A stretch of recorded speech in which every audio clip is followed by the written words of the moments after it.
Hey everybody, Kurt the Arborist here, Arborist Blueprint Podcast. Welcome back. Today we have a pretty practical episode, compared to some of the other ones that I've had. If you've listened to a recent one I did with Anthony Lay, we went pretty metaphysical, pretty big scope, big picture, that kind of thing. But today's kind of the opposite.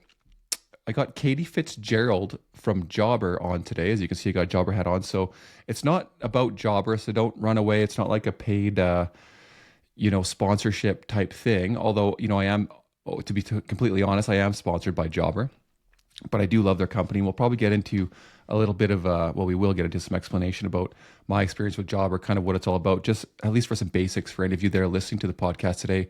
Because you're interested in getting Jobber, we can go through and share some of that stuff, but it's not a sales pitch. So there's probably not going to be a thorough amount of information in there about Jobber, but I highly recommend it anyways, and it will come from an organic kind of place. But Katie's on today because she's a social media manager at Jobber for the last 5 years. She's been a professional in that space for over 6, and she's taught some social media marketing courses to small business and things. So I thought with my sort of intuitive, I guess, less formal education in marketing, but good experience, I've had a lot of success in different forms of marketing, kind of thinking outside the box, especially ways to do things for free or for a very low cost to try and build a community, build a brand. I've done it a few times with a number of businesses, and she has more formal experience, but also works for Jobber, this professional company. And just looking at Jobber as a company, they've grown exponentially quickly here in Canada. They service internationally, I believe. But they're one of the best companies reported to work for, and they're one of the fastest growing tech companies out there. So it proves that they're doing something right. They're doing something really well. And I think they've really built a strong community around Jobber, offering a lot of free, valuable tools. And they bring a lot of people in small business together to try and work together, because ultimately, if you're successful at your small business, then you're going to keep using Jobber. So that's their incentive. They want you to be successful, and they want Jobber's brand to look good. So it makes sense. There's nothing malicious going on. We're all just trying to help each other and be successful. So I hope you get a lot out of this podcast. And looks like Katie's here.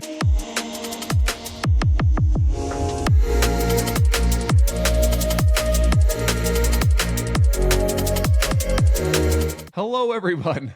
Hi, Katie. Hello. How's it going? I got you Good. here. So Katie from Jobber, I did a little intro about you as far as kind of what you sent me, and that you have a background in media, that you work for Jobber. I kind of explained it's not like a Jobber podcast that we're just here to sell Jobber. It's more about some actionable things that, from your experience and my experience, that we can help other arborists or any small business really in general, how to promote themselves and maybe build a bit of a marketing strategy, advertise their business from scratch. And you have formal training and work for a business, Jobber, doing this. So you're probably 1,000 times better than me, but I have a little bit of experience just on my own, kind of figuring things out. So I thought we could kind of combine our brains and see what we can do. But maybe you can give us a little bit of a breakdown of your journey as far as marketing and how you got into it, how you got into Jobber, and just sort of that journey of like how small it was when you started there in Edmonton.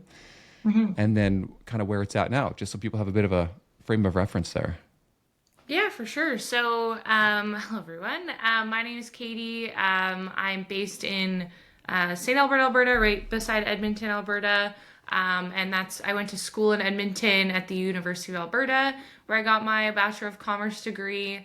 I kind of always knew I wanted to go into marketing, so I definitely did a lot of kind of internships, volunteer opportunities. And then I actually started a Jobber right out of university. So I actually remember I still had an exam, and I had to ask my manager, Molly, and I said, can I take one day off? I need to write my last final of my whole degree. She's like, yes, please do. So right out of school, I went into Jobber. I've been there for about 5 years now. And yeah, when I started, it was I think I was like exactly number 200 in terms of count of people. And then now we're almost at 1,000. So it's definitely Wow. grown a ton. And I also started right before COVID. So, we had to go through all those changes as well in terms of working from home. But yeah, it's been a great journey. I feel like a lot of our core team that I'm on has stayed the same, which is nice. We've had that continuity over the years, but yeah, it's really grown, which is exciting.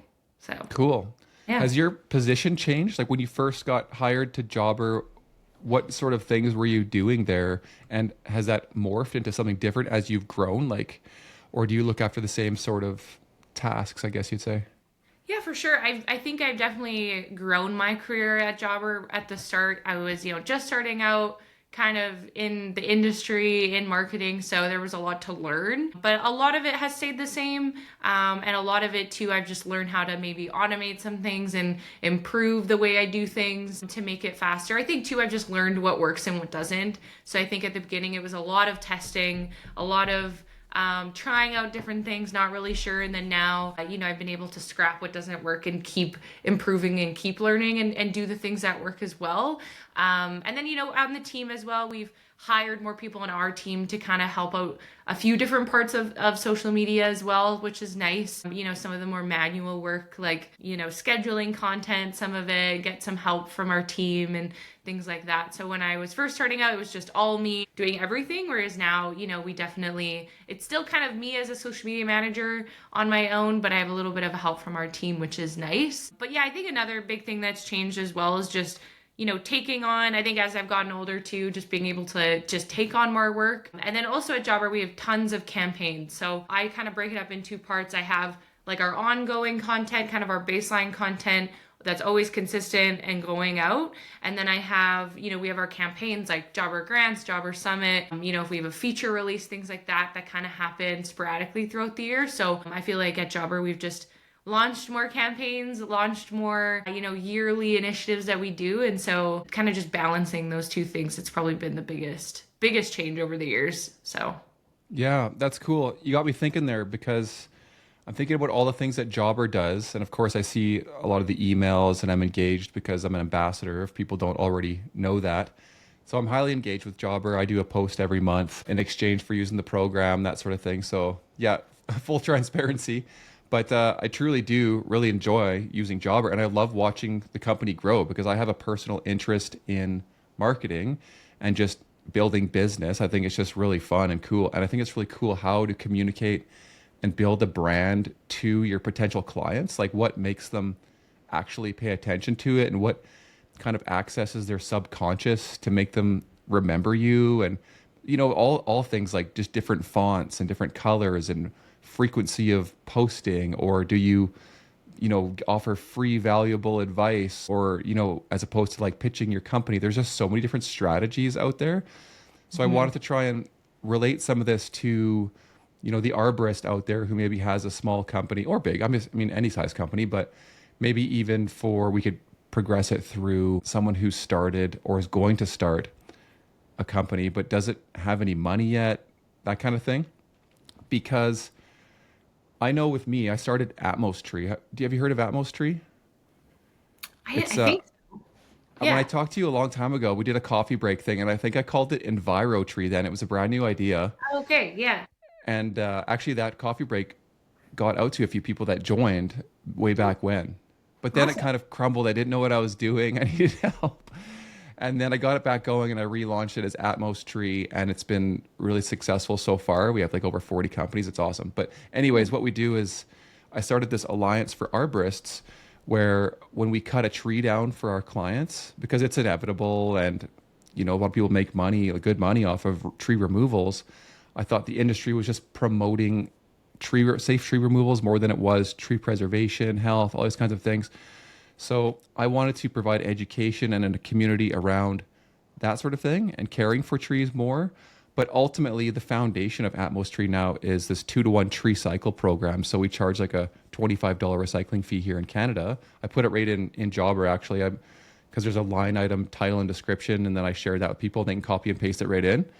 And then we share our logo so they can put the little logo beside it. It looks awesome in the forums actually. And then I can line it up. So when I hit removal, I just hit 2-to-1 tree cycle right below it every Awesome. single time. And nobody asks, everyone pays. And then we take that money quarterly from all of our members that join. And then we plant 2 trees. So we have a 2-to-1 offset for our tree removals. So That's yeah, awesome. it's been awesome. But what I was trying to get at there was that starting Atmos tree as a startup that needs more help and more international presence compared to a local tree company was like is like a huge learning curve. It still is, and trying to get awareness out there. And I see things that Jobber's doing, like building these online, say, forums or Mhm. Facebook pages and these summits. My brain's like, yes, I love this. I have to do all of this, but you can't do all of it all at once. Like it takes time and money and strategy before the next thing works. So like what do people do? How would you start with no money, small business? Like where would you put your time in? So obviously you'd have time if you don't have a lot of business yet.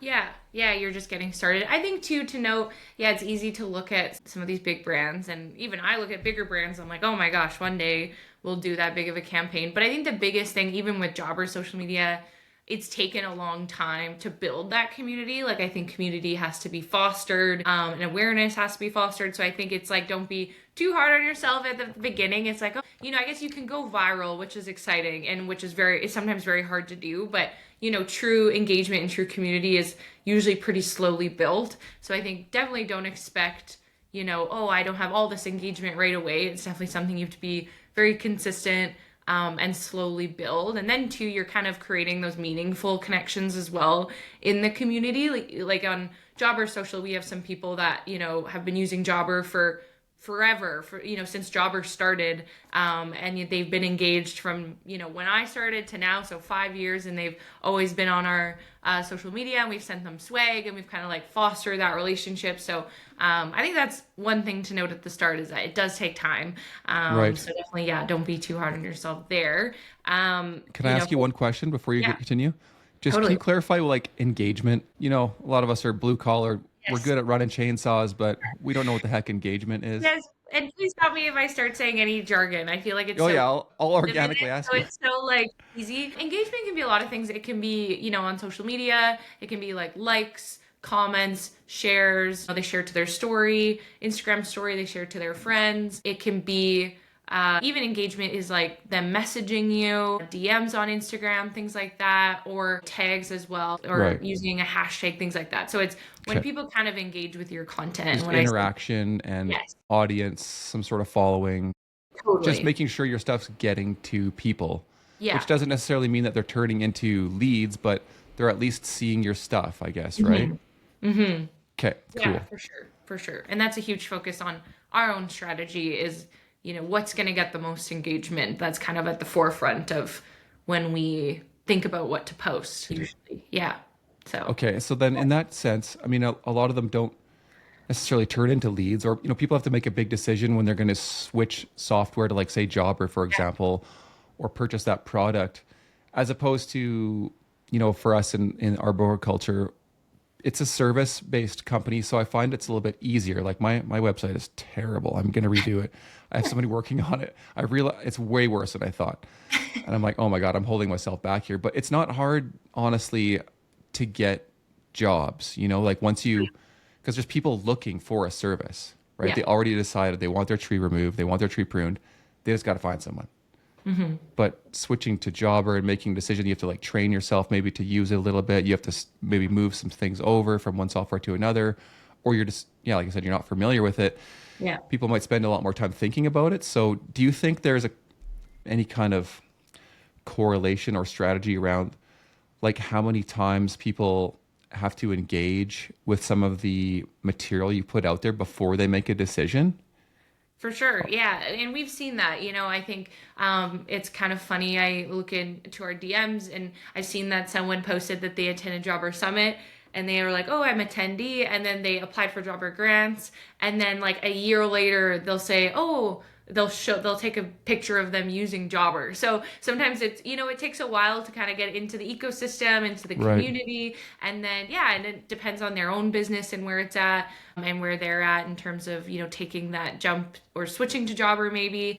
It's Hmm. definitely, and that kind of goes back, definitely the same theme is that it does take time. And even, me following small business owners on social media, sometimes, they post great content, I follow them, I'll think about using them, or I'm not really, I don't need their service yet. But when it comes time, I'm like, oh, I know who to use they pop up on my social media. They're kind of on the forefront of my mind because I follow them. Right. So I think, relating that back to the small business owners is that, it also might take time. Like maybe you post great content about tree care, and then they're like, oh, I don't need the service yet, but at least you're at the forefront of their mind when they Right. need someone, which is nice. So And I yeah. think that relates to a lot of trust. So this really applies to tree care, and it's kind of how I'm Mhm. trying to change people's mindset about tree work. Is it's not necessarily a one and done type service, which is the way I think it gets treated a lot. Is people get that fast money through cutting a tree down, and it's like see you later, and maybe their interaction with the customer doesn't even matter. The whole experience through using software like Jobber, to how the person pays everything, or how you talk to them on site,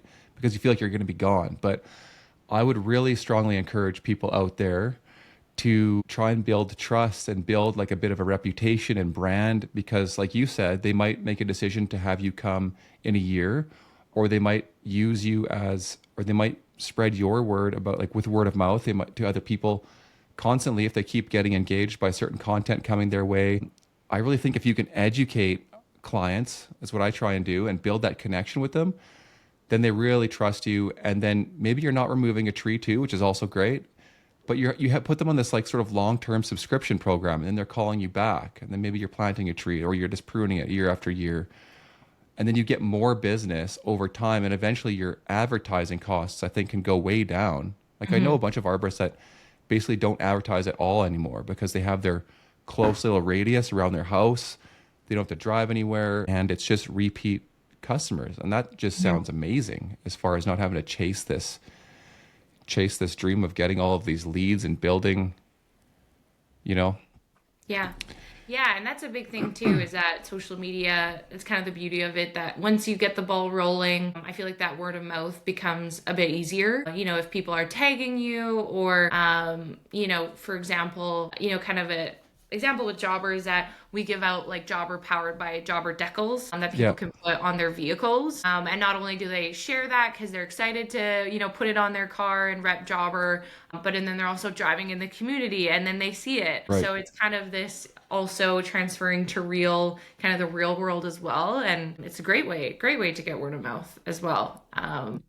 Yeah, and it's cool because Jobber has this CRM software, customer, is that what you guys call it? Customer Yeah. relationship management software. So I mean, I guess we could back up, but if people don't know what Jobber is already, like I'm assuming they do, but basically, you probably could explain it better than me. But see how I do here. It's just a software that you can use, that you can post a like a quote for, or sorry, a request form on your website and embed it right on there. You can customize it. It controls capturing their information, sends you the request to your email. So you can do it all online. You can convert that right to a quote and map where you're going to go. It just does everything for you. It's an app, or it's on your desktop. It's super good. And it looks pro.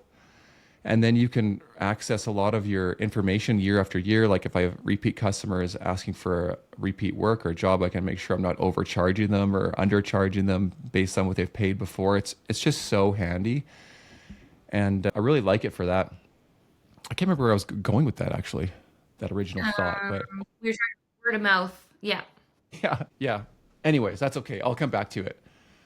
But I guess what I'd like to kind of ask you about is, yes, I sort of mentioned it before, but what Yeah. would you do if you don't have any money to start a business? Like, how would you recommend a tree company to get going with Mhm. no money? Would it be social media? Even if they don't have a website yet, like what's square one, you think? Yeah, for sure. I think even if you don't have a website, and I know websites, like you said, it takes sometimes a long time to build. I think social media is a great place to start. I think one thing that I tell business owners that, or small business owners that are kind of getting started with social media, is that, don't get overwhelm yourself too quickly. Pick 1 to 2 platforms to really go in on and be consistent on. Because even for myself, I manage, we're on tons of different platforms with Jobber, and it takes a lot of time and effort to be on all of those consistently. So definitely, I think, just from experience, I think Instagram and Facebook are 2 great platforms to really start with for small business owners. I know for myself, when I'm looking for a service, I I will look up their Instagram, and I will then look up their website, to get that trust and to know kind of, what they're all about. So I think, Yeah. and that's maybe my demographic. I am Gen Z, so that kind of goes along there. But yeah, I think going on Instagram and making yourself look very professional, because like I said, people kind of use social media as a search engine now, and they kind of want to know what you're all about and build that trust. So I just start really posting consistently. What that means to you as well, it doesn't mean every day. It can mean a few times a week, but it's the same days every week. Do what you can keep doing consistently and posting. But yeah, I think, like I said, choose those platforms and then make sure it's the little things. It's like, is your logo crisp and clear? Make sure it's not grainy. Make sure you look trustworthy. Maybe get a few customers that you've already built or some family you've done work for to get some reviews on there, like especially on Facebook, and kind of just setting it up to look as professional as you can, because I think we've all gone to a business, page on Instagram or Facebook and been like, ooh, this, the cover image is blurry and things like that. And it doesn't establish as much trust. So I think it's kind of like your website. You just want it to make a really good first impression for people. But yeah, that's kind of like bare bones just starting. And I think too is if you're starting, even like telling that story on social media is a great place to start too. And, use those local hashtags and connect with other businesses. But really say, hey, I'm just starting out. Get your friends and family on there to start liking and engaging. I think that's kind of the bare bones of where to start. We can go Right. from there. Yeah. Yeah. There's a lot there to Yeah, unpack, which could seem overwhelming maybe to people that are just not familiar. totally. But maybe I can share some of my sort of experience with it, which I think aligns with what you were saying there, and maybe we could find ways to improve it or dig a little deeper. But that's what I did in the beginning when I decided I wanted to be an arborist. It was not really the best time of year. It was in the fall, and we're seasonal. So I had a lot of time. I had a whole winter ahead of me, and I went out and got some training with some other tree companies just to kind of see how they ran their company. And then, got to this point where I was like, I want to start my own. I think I can do this. It's going to be small and super chill for sure. But how am I going to get this going? So I started an Instagram account, and I'm glad you said Instagram, Facebook, because I was wondering what kind of the top, if you're only going to do one or two, which ones would you do? And I also think it's probably Instagram and Facebook, for now. So they're linked together, right? Through Meta. Like, can you kind of cross post from both so you don't have to spend so much time posting on one versus the other? Yeah, they do make that really easy now. And like when I first started, I had all these different scheduling platforms, but you can even just go into Facebook and cross post very easily. I think there's some manual work that I would do, go into Instagram, share it to your story. You kind of have to do that manually or engage on the platform and things like that. But definitely scheduling content, you can do that on Facebook and post on both, which is nice. Yeah. So, Okay. yeah. And then, it might seem super basic, but when I started, I wanted things to look professional. That's exactly my mindset as well. When you mentioned, not having a pixelated logo or something just kind of looks janky. This even ties back into Jobber, like using a professional software. You look legit. You look like you probably have insurance. You probably have WCB. You probably have the right equipment. Like it's all related, right? Yeah. So you can kind of trick your way into it. And it's not like a malicious bad thing, but you need to make yourself look professional and legitimate. And there's easy ways to do that if you want to start attracting customers, in my opinion. So what I did, I went online and I found a logo that was actually created by somebody else for free. And you can do this a lot with AI now. And you can access a free logo, which will be good enough. I like circular logos because then they fit nice in the profile pictures and whatever, right? But you could just go that super basic, I think, and start a profile. And I would always go on and search whatever name I want for the company. Everyone loves doing this, like picking a name for your company right away. But make sure you don't pick something that's, being used by multiple other companies already. Try and find something unique. And then I like to search the URL, like search it up in the web to make sure that URL address is not already taken. And then I search Instagram and Facebook and make sure no one's using that tag as well, because it's nice when it's clean. So like for Atmos Tree, I searched atmostree.org and .com. There was nothing on there, right? Or Cochrane Tree Care. There was no Cochrane Tree Care. It was perfect. So then once I checked all of those things, then I started the Gmail account. which is kind of the free way to go. And I think Gmail's kind of professional enough to get started. Like you can always Mhm. switch to Google Workspace and then you can have it all transition over. But then I got the email account, and then you need that email account then to go sign up for your Instagram and your Facebook, and then you can get your at, Cochrane Tree Care, whatever, everything. So it's seamless, and you're not jumping around to different types of names between Mhm. each platform when there's a customer engagement or communication with you. I think that's really important, and honestly gets overlooked by a lot of new small companies. It's like, oh, the Arborist Blueprint 1234 at gmail.com, and it's like, okay, that, you know, change the name or something. Like that's gotta sound a bit better. That's so true. Yeah. And then say, so you get your stuff up and running and you can start making a few posts. But is hashtags kind of the way, like when I started out, I used a lot of local hashtags and I would get some engagement, especially in my community. But I've heard that they don't work as well. And maybe you can elaborate on this, but also keep in mind what your audience is, right? So on Kurt the Arborist, I wanted to build a community with other arborists more internationally to build up a bit of a brand. And that's ultimately how I got in touch with Jobber. So I would use hashtags like arborist, arboriculture, tree care, and tree removals, and climbing arborists, all that kind of stuff, because it would attract other arborists. But then when I started Cochrane Tree Care, it would be stuff like town of Cochrane, shop local Cochrane. And I'm trying to find other hashtags that were used a lot in town, because then people in town were using those hashtags to find a local audience here. It was like kind of completely separate. Mhm. What are your thoughts on that and the use of hashtags these days? Is it relevant?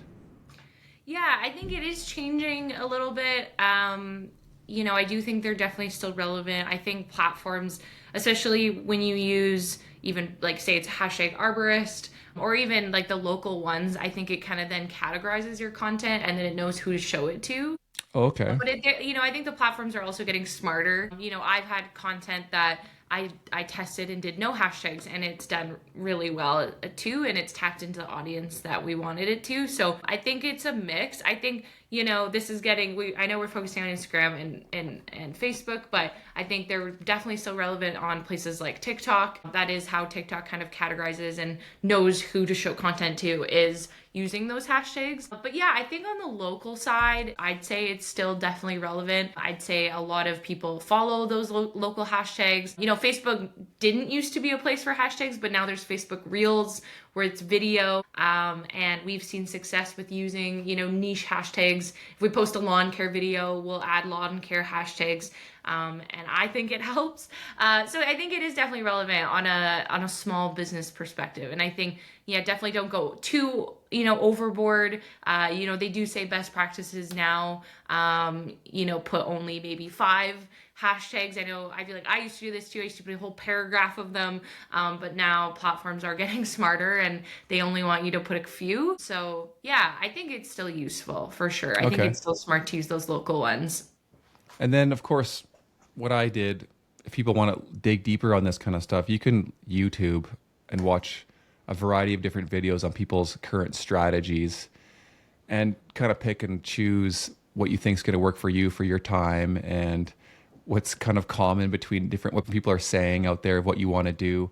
Because I know you can spend hours on social media and using every little tool and Mhm. putting little stickers on your reels and then linking it. It's just like it takes forever, and I want to get most bang for my buck without spending too much time on social media. So, I mean, what do you think about the content itself then? Because I used to post a lot of just photos on Instagram and, copied over to Facebook, but it's like the world is out of control with reels and these trendy topics, right?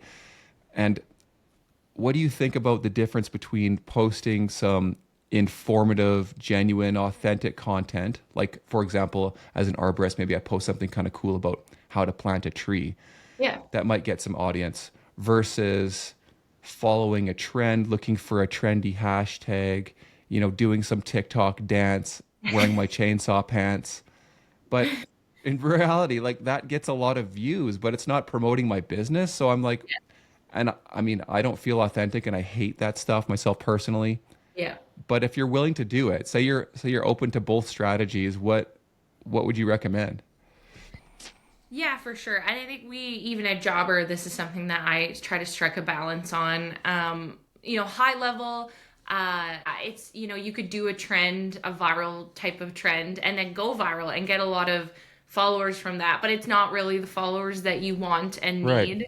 Yeah. And we think about that too. We could post, very trending topics or trending things, but we just know that, it won't be the type of audience that we want to tap into. So I definitely strike a balance. I tried to do on Jobber like small business memes, where at least it's attracting still small business owners to Jobber. Or then I'll do maybe niche memes that are like lawn care or HVAC and things like that. But also on the content side, I think it's super important to provide value. I think the biggest thing, especially starting out, is give people a reason to follow you. Think like, why would someone even want to Right. keep following me? Right. And yeah, I think if someone, needs an arborist, or, they want to learn more about tree care, I think, like you said, that the tips on how to plant a tree, or, some of the care involved, I think that's super important. Even for example, different industry, but I follow, realtors in my area, and they post, relevant things that are happening in the industry, or tips on, when I was buying a home, it was super helpful to follow some of them.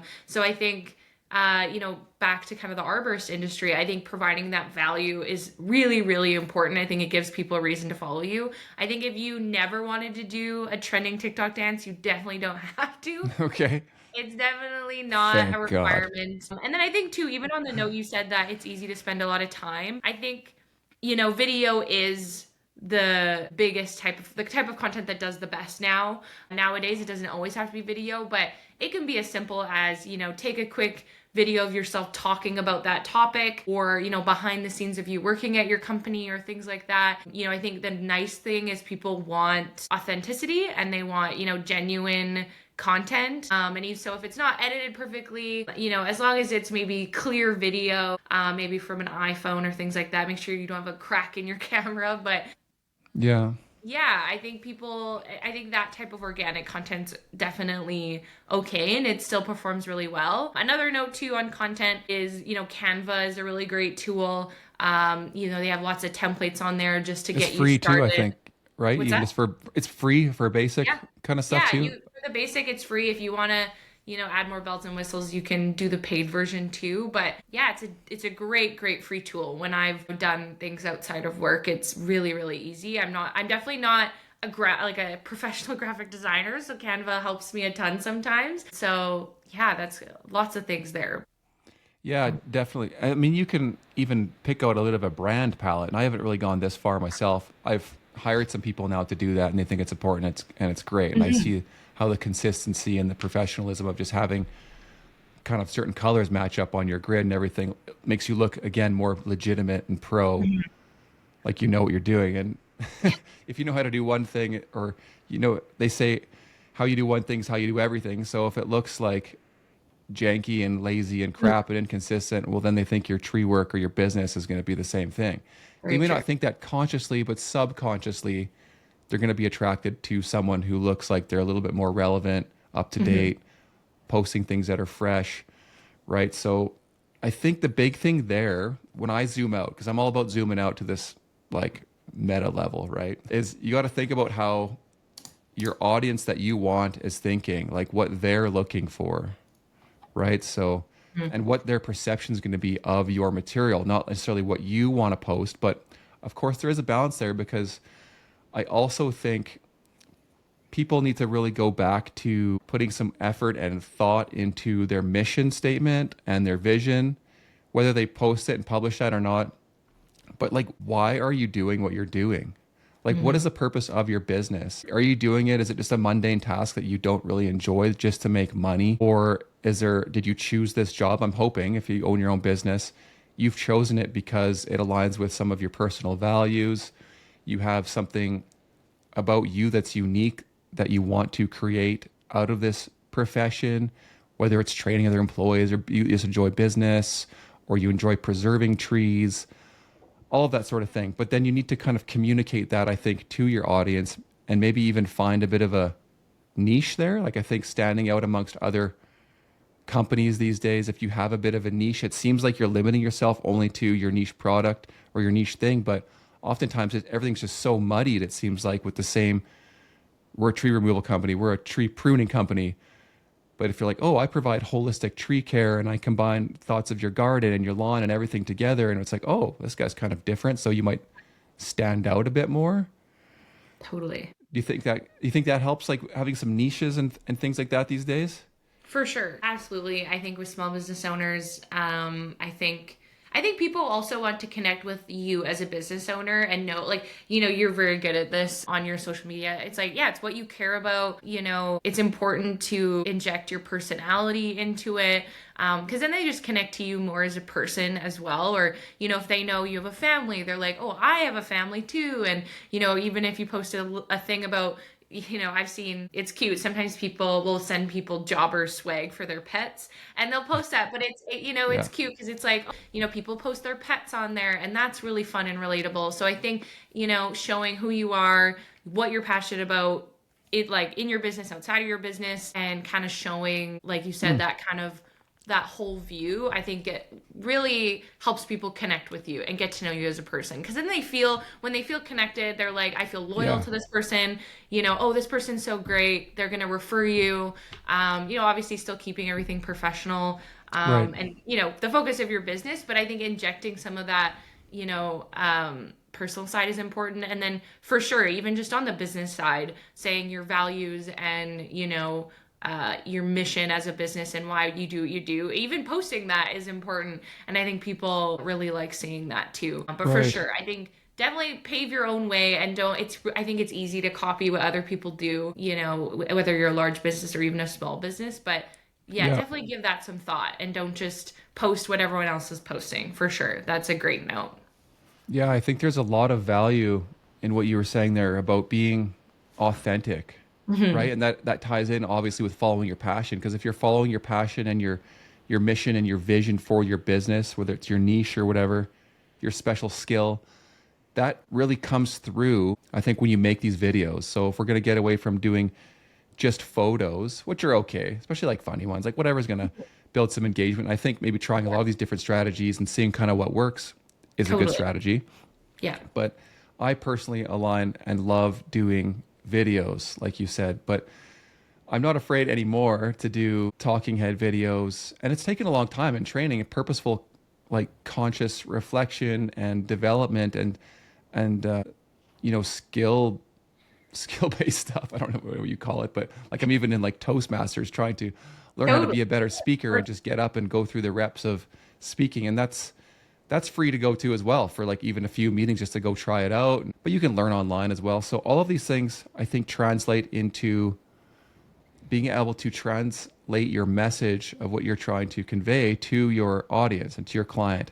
And people love seeing someone being authentic and having a bit of a passion and a skill that they're unfamiliar with. So I Hmm. think if you can teach people, that really helps as well. And I used to think, well, I learned all this stuff and I want to hide it. I don't want other arborists to know. I don't want the homeowner to think that they can prune their own tree because then they're not going to call me. Like that was my initial Yeah. mindset. Now I'm like, no, that's actually not how it is. Like people love to learn. Everyone thinks trees are cool, and especially if you share some cool tips or trivia about them.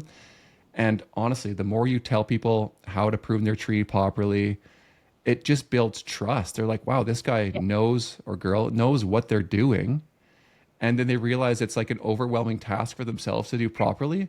So then they hire you, right? It kind of has the opposite effect, just being Yeah, real for and sure. teaching.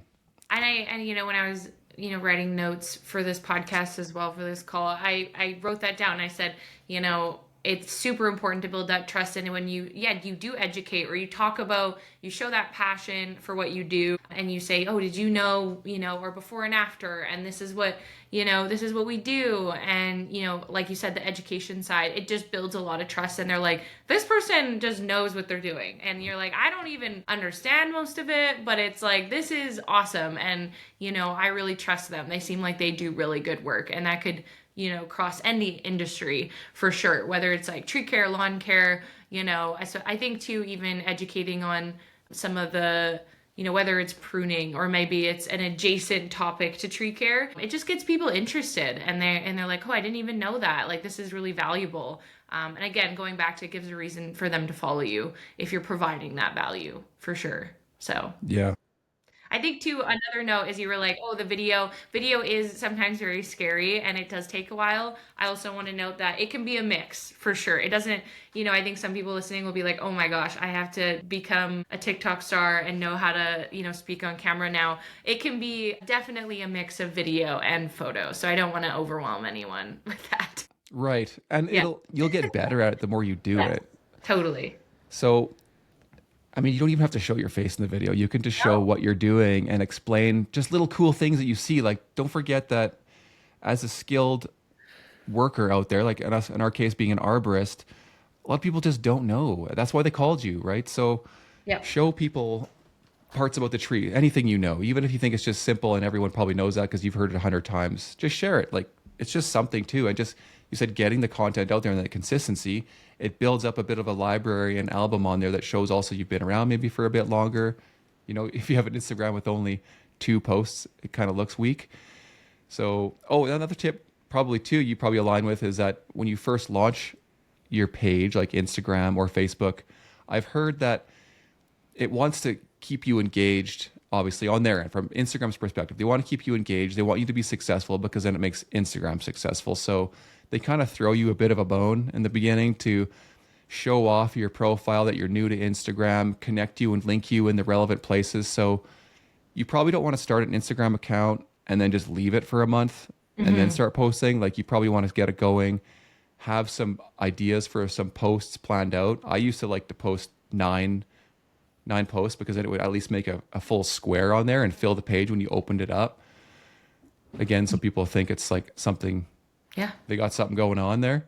Yeah, I really like that. I feel like I haven't started one from scratch in so long. Yeah, having it full, I think is such a great idea. Like when you know you're going to launch your business and tell people about it, have a couple posts planned. I think that's really smart. So at least, and probably start with, who you are, what you do, why you're doing this, I think is a great way to start. And you can even pin that to the top of the feed, which is nice. And then people know Right. Yeah, yeah. where Like to an go, intro. which is a nice little thing. Like even for us, we just launched Jobber Grants, and I'll pin that because I'm like, oh, this is what I want. We have all this content. I know I want people to see this for sure.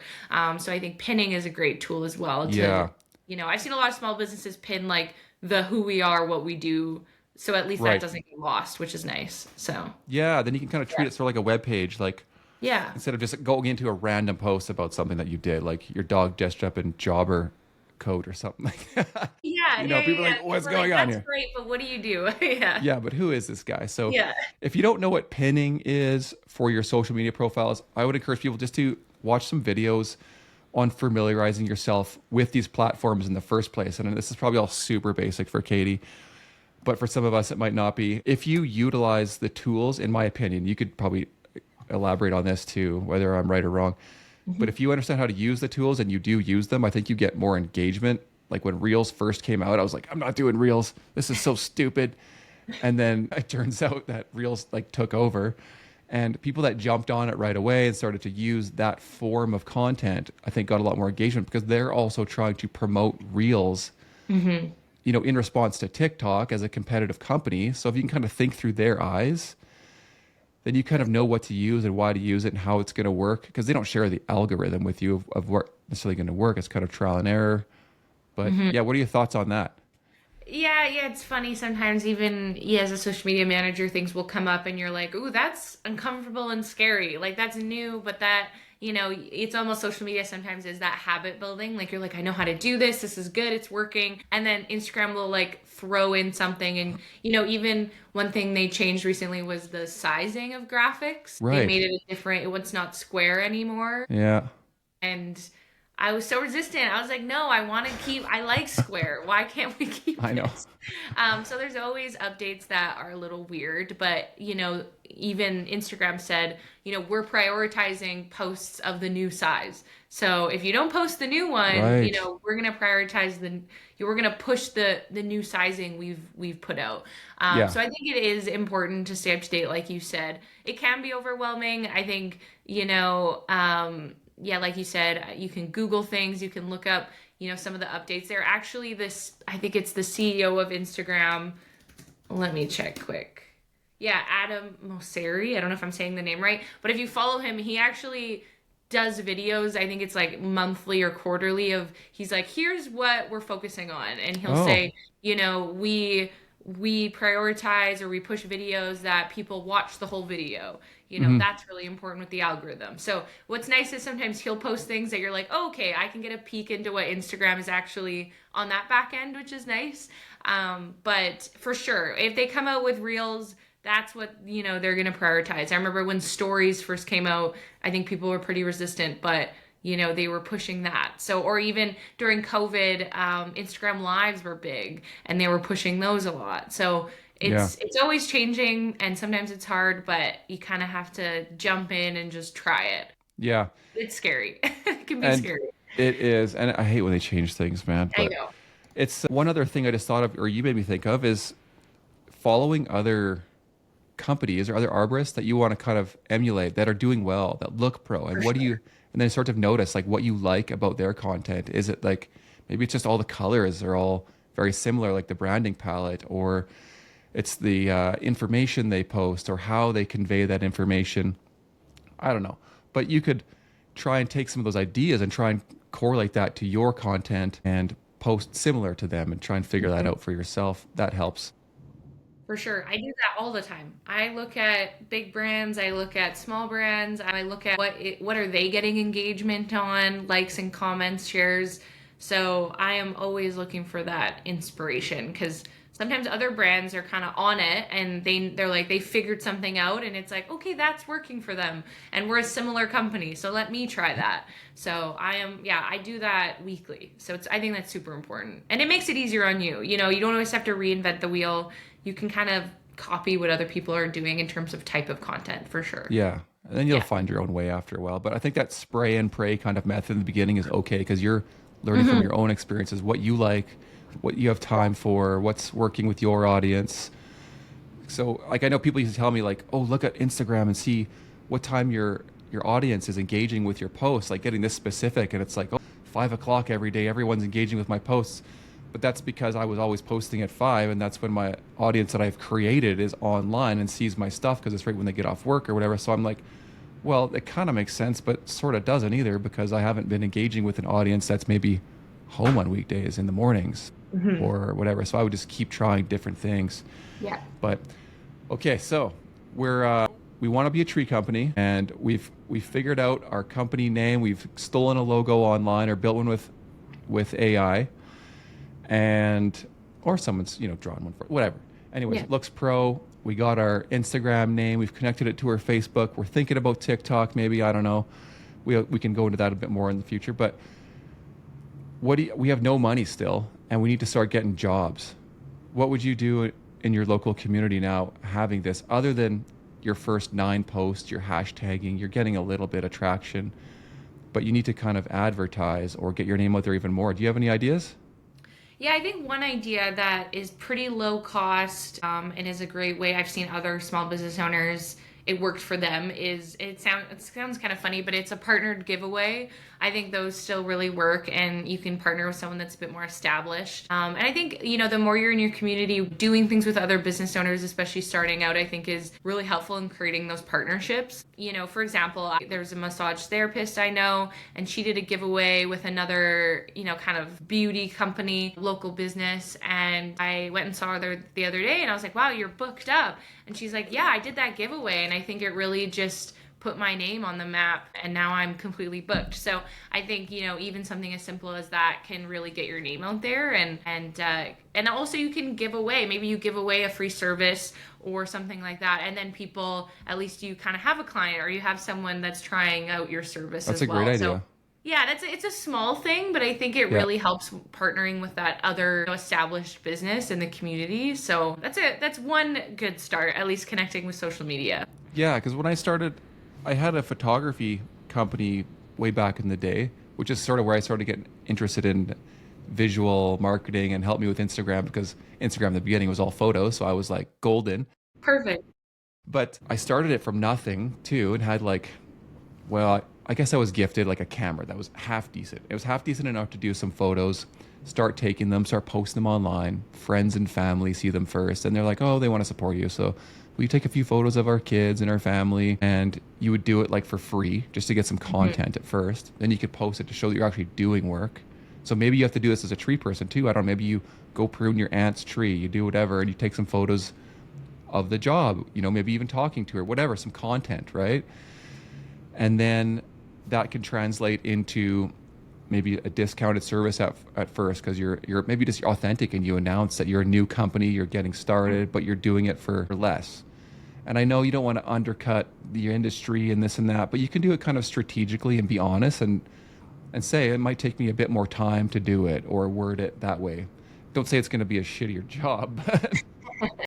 People can read between the lines and people like getting deals, but it might help you establish some customers and then asking them to leave a review online, because once you got your Gmail account, you want to build that Google page as well. I would imagine you probably agree with this. We never talked about that yet, but just came to me. Get your Google business page kind of all filled out with your information, because that also looks legitimate and then tells Google that you're a business and probably ranks you a little bit higher, puts you on the map listing, and you start getting some reviews. So then Google's thinking, okay, this is actual through reviews. Let's start listing him now. And people start searching for keywords that they find on your web page if you have one. We haven't talked about that yet, but and I think you can get away without a web page because even Google business listing has a bit of a free kind of web page type service, really basic on there, which people could start out with. Yeah. But I think because you were saying maybe a discounted rate or something like that. I've seen a lot of business owners, they join all the local Facebook groups. yes. So you have to be careful in terms of, I don't know if that was what you were going to talk about. You have to be careful in terms of, sometimes they have rules in terms of promotion. I've seen we do Small Business Sunday and you can post on Sunday. But anyways, be careful of that, but make sure you don't get kicked out of those. But you can go in and you can promote your service. So, even I've hired someone, it was last minute.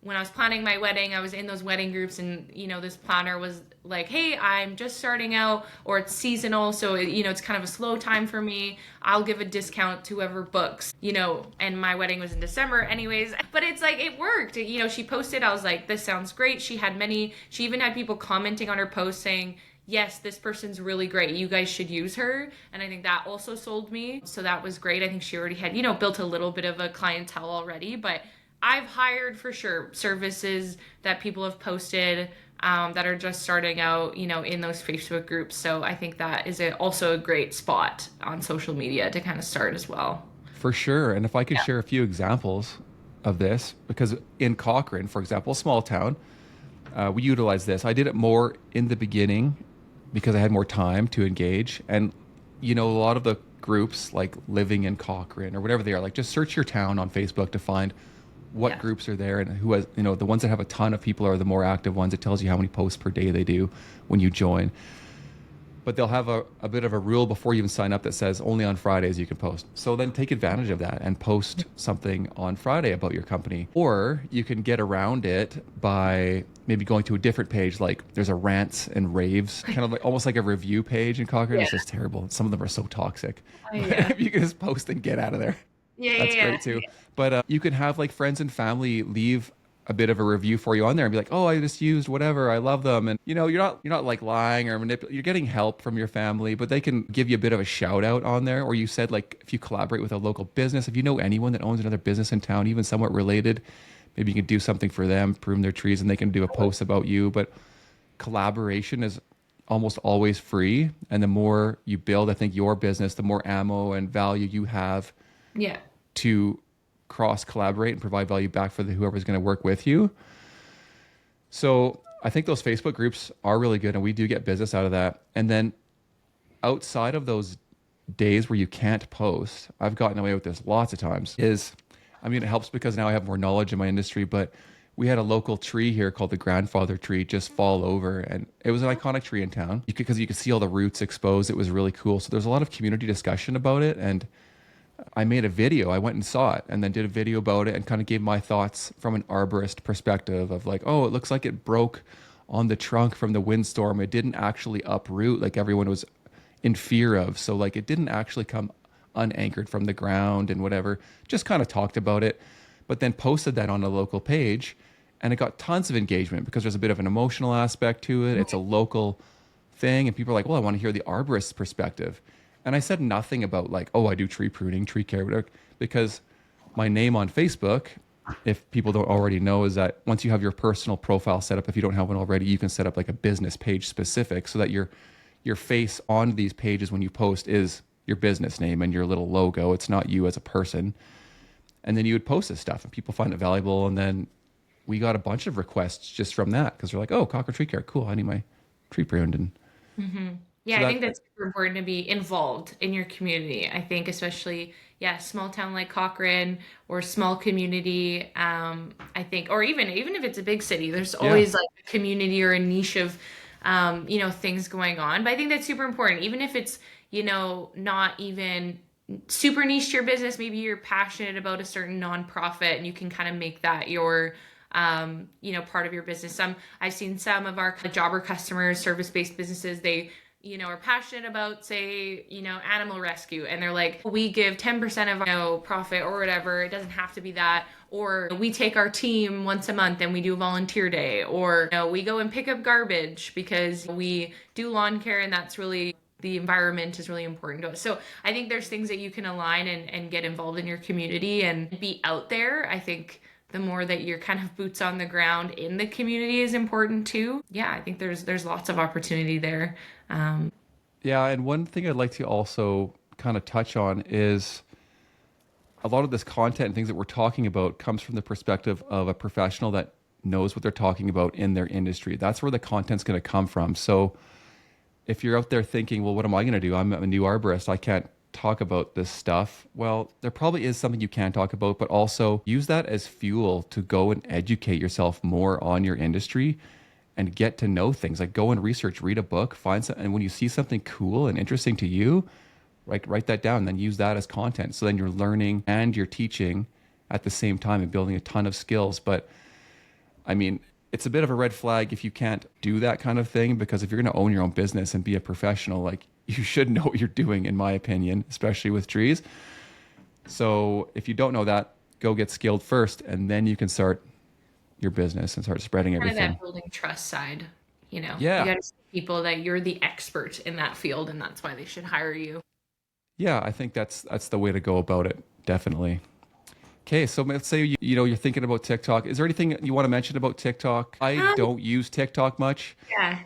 and I know it's really trendy, so I'd love to hear what you have to say about whether we Yeah, should it's be doing hard. that I or have not. like a love-hate relationship for it because it does change a lot, and sometimes we're doing good, sometimes I can't get a video above 200 views. So, I mean, Hmm. I have a love-hate relationship, but I have seen, local businesses thrive on there before, and I've seen small businesses, when they really go in on it, they've done well. But I think if you haven't set up Instagram and Facebook and you have that rolling, I would say don't worry too much about it. But what's nice too is that, and we do this a lot, is that if you're posting Instagram reels and Facebook reels and all this video, you can throw it up on TikTok as well, and you can cross post, use some local hashtags, and just see, and might as well post it across that channel if you have the time. Right. So I think, and that could start doing well, because there's content that does well on Instagram and TikTok for us, and it kind of is relevant on both. So I think, there is a benefit to really, tailoring your content and going in there and really living in a platform and putting a lot of effort in. But I think if you definitely don't have that time, you can still be present on it and have your brand there. But again, I'd say I don't want to overwhelm people. Really get Instagram and Facebook down well and know it before you start, oh, I started a TikTok, but now I never post on it. And, I think you have to be consistent. So, but I do think it's a good place to grow as well if you have the time, for sure. Yeah. And these are Yeah. all just options, and I think they're getting pretty like into the nitty gritty of what you want to do. But you can, yeah, try them out. Like for example, this podcast, this evolved after years of me being in business and gaining more knowledge and building a bigger network that I could have guests on. And so it makes sense, right? But you might not want to start a podcast right away, and it might have a bit of a cost to it as well, and time, of course. But in this case, it's long format content, so it's to a niche audience that likes to listen to long form content. Whereas the world, I think, is really, really trended to super fast, super catchy content, which is why TikTok was so successful. So I think people need to also think and understand and decide, do you want to be part of the trend because it's the trend and it works, and you're going to shift what you want to do to suit that, maybe just in the beginning to get something out there? Or do you want to stay true to what you like doing, and it's going to be more longevity for yourself? You're going to enjoy it more and get more fulfillment, and you're going to be more authentic in that case. But in a podcast, for example, I can do the long format, and then you can always chop it up, and we can chop up into less than a minute type little excerpts, right? And even AI does a lot of this for you now. And then we can launch that on Reels or whatever, and then you can reuse a lot of stuff, like you said. So you only have to be nervous once. You can post it 10 times. Yes, I think, we do that all the time here at Jobber. We have a podcast as well, and we're posting cut downs. We do also post on YouTube, and then we do cut downs of that. So I think repurposing content is great. I think if you, make one graphic or one video, like where can you post that? Can you put it on your Facebook, your Instagram story? Can you post that graphic in a Facebook group if you can? So I think looking at all the places that you can use it, I think is really important. Try to maximize, your effort for sure. I think that's a great tip. Yeah. Do you know much about websites? Like, let's say we've gotten a few jobs now in this hypothetical scenario, building this business through some friends and family and through Facebook. So we've made a little bit of money, and we're thinking we need to get away from this pen and paper, whatever invoicing you're using, pages on your MacBook to create all this stuff. Is taking you a lot of time. Obviously, this is going to lead into where Jobber is useful, but of course, there's a cost to Jobber, and people could think it's a lot, or is overwhelming at first. They may not use all the features and tools. I know I don't even use all of them, but just the basics of it I find is so valuable. But what are your thoughts on, getting the website going first, or do you think you could use Jobber without a website if you only had so much money? Maybe comparative cost. Like, do you have any thoughts on that? Yeah, I think you can definitely use Jobber without a website and kind of use that at the beginning as your, point where your clients go, because you do have Client Hub in Jobber, which is a nice place for your clients to kind of see all the jobs and pay you through that and all that kind of stuff. So I think getting that set up right off the bat is definitely beneficial. You can, start on our most simple plan too. How much is that? What do you know? Let me double check. Let's pull it up. Yeah, we both don't pay for it, so it's all online as well. But we have our core plan, which right now is $29 monthly. Oh, sick. So you can start that out where, that includes online booking and job scheduling. You can send professional quotes, you can send invoices, receive payments. Perfect. All that kind of stuff. And so there's some reporting in your business. So I think getting that set up is like really key to looking professional right off the bat. Yeah. And then as you grow, I know talked about websites. It does cost more in Jobber, but we do have a website builder as well. So right, that just came out, didn't it? Yes. So we do have marketing tools, which, there's email, there's all these different things, but you can create a website very, very quickly in Jobber and convert those leads. If you just literally want a very simple landing page, get the estimate, here's what we're all about. It has like your client login, all that kind of stuff. You can also get that. So there's a lot of benefit as well. If it's in your budget, you could go on our grow plan right away. I know that's sometimes hard when you're starting, but at least then you can get, your website and your marketing started too. But that's definitely an option as well in Jobber, which is nice. Okay. It's a new So thing. the grow plan is the biggest plan, is that right? Yes. Yeah. And you have to have that plan to do the website and the marketing and all that kind of stuff? It's an add-on. So I think, Or can you add it to the small one? I'm actually not 100% sure if you can or not. Okay, that's okay. check. We don't have to know now, but Yeah. that possibility is there. I have Yes, the it biggest is. plan, and we have all the add-ons and everything. And of course, you don't have to use that right away, like Katie said. There are other free websites out there that you could do and I would recommend just a single landing page. Most people, through some of the analytics that we've seen, they already know they want tree service. They're maybe getting a few different quotes, and they're just going to the first page, landing there. Yeah, it looks professional. There's the button. It's nice and easy. Links to the Jobber request form, and they send in a request. And they don't even interact with your website all that much. So I think these days, websites aren't like they used to be, but I think it's still important because I think there's a lot of it's weird. It's almost like you need all of this background content and information without the expectation that your clients are actually going to read it and care.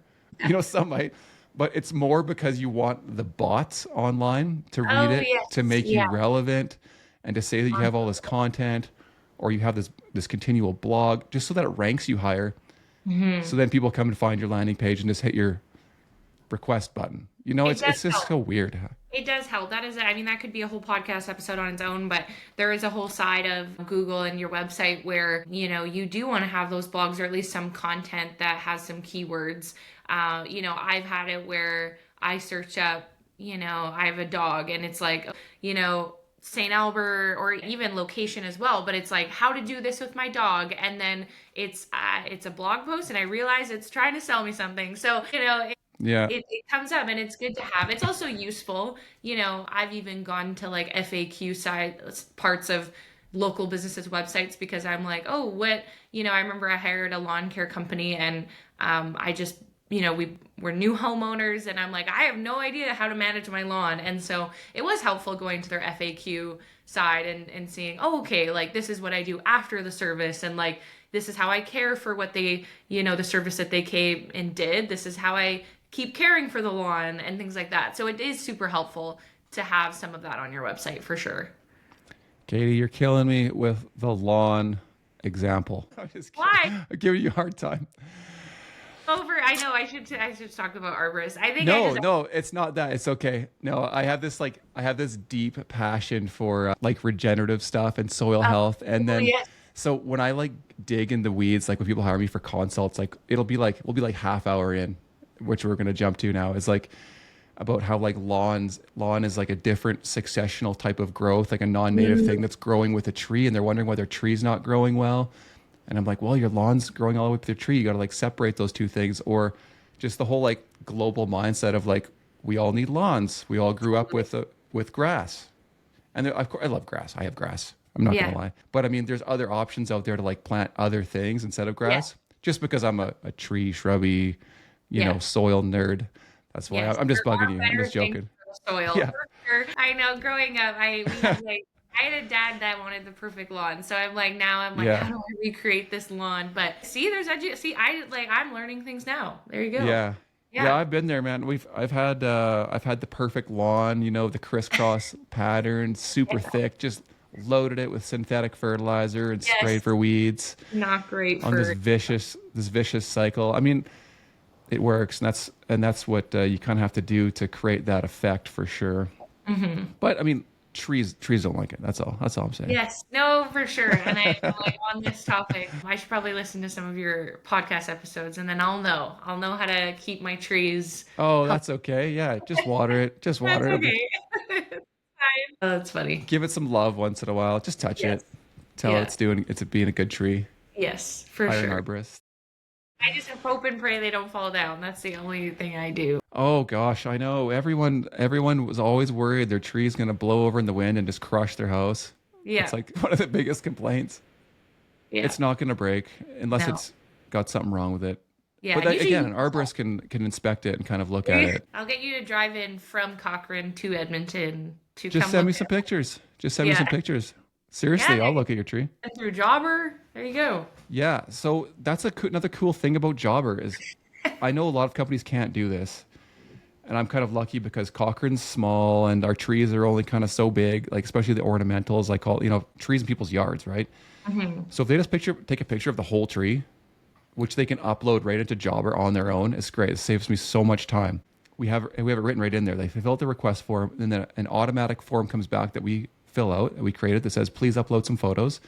And it's right on there. They can click upload photo or take photo right from their phone while they're in the program. And then you tell them that they're going to get a faster response, quicker, right? Saves time, saves money, that kind of thing. Pass along the savings to them for not having to go to their house. Because that could be an hour of your day. You can't Yeah. do that. Like in the beginning, I recommend going out and meeting everyone personally because you're building that connection. Yeah. For sure. You're going to win more quotes by doing that. But ultimately, you can't do that after you start getting more business. So people would upload their photos and I can just look at their request and like just swipe over and all their photos show up. And they're like, yeah, I got a Schubert or I got a choke cherry in the front and I want it pruned and this other one in the back. I can just see them like, perfect. Okay, that's about $350. Done. I didn't even have to go there, talk to them, Yeah, save nothing. time. Yeah, it saves so much time. It's so sick. So Yeah. I personally would recommend people to, if they don't want to do the website thing, you can get around that. You can have a bunch of like free little website things if you don't want to pay for the upgrade on Jobber, but like through Google or Wix or, I mean, Squarespace doesn't cost that much money just to get something to put your Jobber form on because you need to have like a contact page, right? And that's where you just take the link basically from Jobber and stick it on there. And then it just builds the whole page for you because it's like Jobber's page embedded on the website. Yeah. And it looks great. It's streamlined. You can choose what information you want them to leave and everything. And then once you get their info, the best part I've found lately is it's collected everyone's contact information over all of these years. And I thought not much of it. I'm just like, whatever, who cares? It was great for reviewing people's old jobs, like I said, when I had to requote them on a new thing, right? But then you guys came up with that email campaign thing. And I'd always read that email marketing was still the number one best tool out there. And I'm like, I'm never going to do that. Spam and whatever. It just seems like a lot of work. But then when you guys integrated it and you would have to pay a little bit of extra for this add-on, I personally think it's totally worth it, especially after you've built up a bit of a email list. I don't know what that number would be, like over 100 people when you want to start it. I don't know.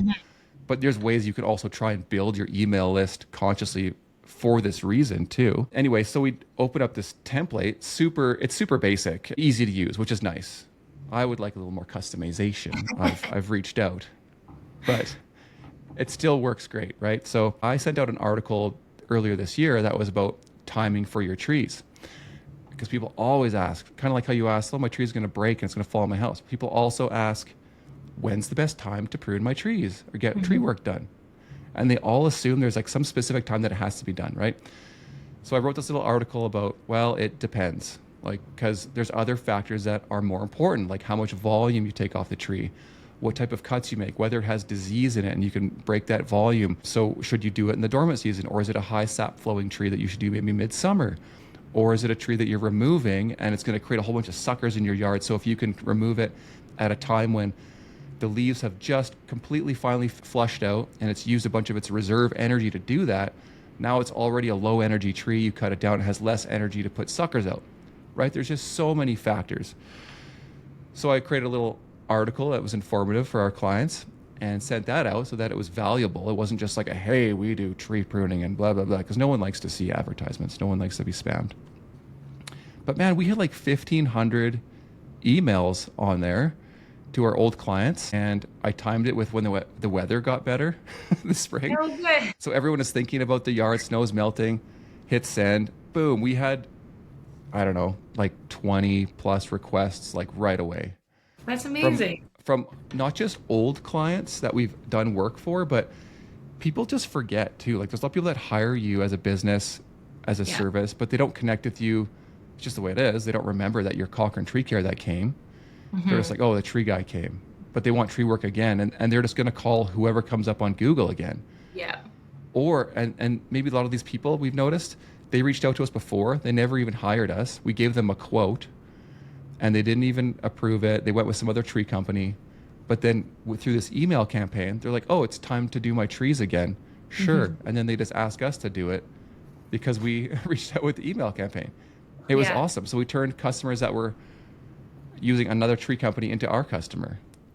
For sure. And I think too, the benefit of, when you start your business and getting those clients in there right away, you start building that right away. You're not manually looking for those emails and you're like, we're in that Gmail, then adding them into Jobber. I think it just really streamlines it that way. And then also, you can do quote follow-ups in Jobber and that just automatically goes out. You can do referral asks through Jobber and then, or even review asks. So after the job is done, it automatically sends a message to them saying, review us on Google, give us a review here. So you're not, I need Google reviews. I need to go email my 10 clients Right. and ask them. It's just a template and it goes, and Jobber will send that out right after the job as well. So it Yeah. helps to build up that clientele right away in Jobber so you can already start automating things because it's, there's lots to think about. So, Yeah. yeah, there's lots. It automated a ton of those things for us. The reviews thing was another add-on that we love because, like I said in the beginning, you got to ask for those reviews in person, especially in the beginning. And I try and tell people to word it. I mean, if you ask in person, people always want to help people out. So if they know you're building your business, For they'll sure. they'll almost always leave a review if you ask them to leave an honest review. But I try and also word it and say like, hey, if you had like a 5-star experience, would you mind leaving a review for us to help us build our business in the community? But if it wasn't like top notch for you, please send me an email Yeah, personally, it's a and good then note. we can rectify it, whatever. And then people kind of get the vibe of like, okay, leave 5-star or don't. Or Just nothing. don't leave a review. Okay. That's true. I think as well, I've had this where someone, I want to give them a review. I'm super happy. And then life gets busy. I forget. And then if they send me an email or a reminder and they say, oh, by the way, please send us a review, or they send it over text, it's like, oh, yeah, I did want to do that. I just Yeah. need to be reminded, because people are busy. So I think having a few touch points that way is really Yeah. important. Because people, they're busy. They're busy. They want to help you, but sometimes they just forget. So, They are, and that's the cool thing about Jobber too is that I do everything through email on there most of the time. Like you can send stuff through text or email on there, which is kind of cool. Or you can do both, because some people are just better at one thing over the other. So after we got more business and more clients, and I just forget to ask to get reviews because I'm in the zone. I'm just going doing jobs mhm. now. I'm not so concerned about getting a review from everybody. That really helped. Actually, sorry, let me step back just a little bit here. But before that feature came out, we put it into our automatic email that would go with our invoices. Mhm. And we copy and pasted a link to leave us a review and wrote in there, please leave us a review, blah, blah, blah, to try and automate it. But almost nobody would, honestly. Or some people that did, I don't know why, but it just like wouldn't work. And they'd be writing us and be like, oh, we can't leave a review. Like it wouldn't open up our page. And I've had this problem too, trying to leave reviews for other companies. Yeah. I don't know, like you have to sign into your Gmail or something, and then something doesn't work. It doesn't let you Right. do it. But with this new feature on Jobber, somehow it's like organized or embedded a certain way and comes on text that all I do is like click the link that you guys send. Mhm. And as far as I know, it's working like every time. And we've started getting way more reviews, even if Mhm. they just hit a 5-star and leave it. And then of course that shows on Google where most people look Mhm. for jobs and for companies to hire. And now we get so much business just based on reviews. Like people don't Yeah. want to spend time looking. They're just like, oh, well, this company has, they're right from Cochrane because the name's Cochrane Tree Care, and they have over 150 5-star reviews. Yeah. Good enough for me. Hire them. Like people don't even ask for a second quote a lot of times. It's It's quick. awesome. It's Yeah, it's awesome. nice because it connects your Google Business account to Jobber. So, when that's all connected, I think it just makes it a lot quicker when people are leaving them. It's not like, yeah, you don't have that extra step. But for sure, I think that's how the world is nowadays, where people, they do a quick Google search, they look at the reviews, they look at how many you have. Me being Gen Z, I might look at their Instagram just to see what the vibe is. But yeah, I think, Google is super, super important. That's where everyone goes to start. Where for any service, even Yeah. restaurants, even anything, people are, they're gonna base it off of those reviews. So Yeah, yeah. it's nice to tie it all together. And these features are pretty new with Jobber, I know, and I know they cost a bit of money, so people might need to earn a few bucks first to kind of just, earn a little bit of money, then spend a little money, earn a little money, spend a Mhm. little money. Totally. Maybe you have to do some Google ads. I like meta ads too, and doing a video. I find having a video with your Mhm. face in it, if you can just confidently say you do tree services in the area and you're genuinely happy and polite, people kind of feel like they get to know you. It gets a Mhm. lot of traction. And you can spend like 20 bucks on an ad on like Instagram, Facebook for like a week, and it's not much. But I Yeah. mean, if that turns into one job, which it always does, it turns into multiple jobs every time I do it, then you're making more money. You can justify the cost.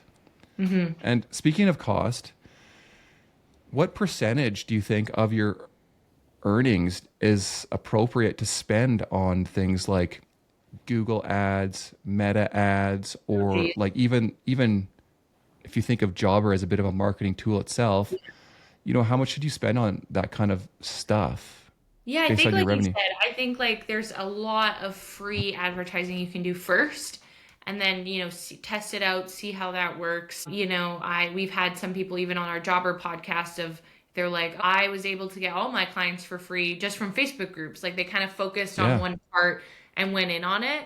I think it's all about testing. I think it's about testing and seeing what works for you put up the ad, you put it niche to your community or your city or town, and then just see what happens. And if it's working, then reinvest a little bit more. But I think, like you said, like start small. You definitely, because I think some people think, oh, I have to spend $200 or $1,000 on ads right away because someone said I had to, maybe online or something. But I think know that the free tactics definitely work if you're consistent and you go all in and then slowly start working in. It's kind of dependent on what's working for you because it might be different per city and community as well. Like maybe if you start targeting ads and it's working great, then awesome. But I've also heard people are like, that didn't work for me, so you move on. So yeah, it's definitely dependent per business. But I'm always in, a lot of what I do at Jobber. I dabble a little bit.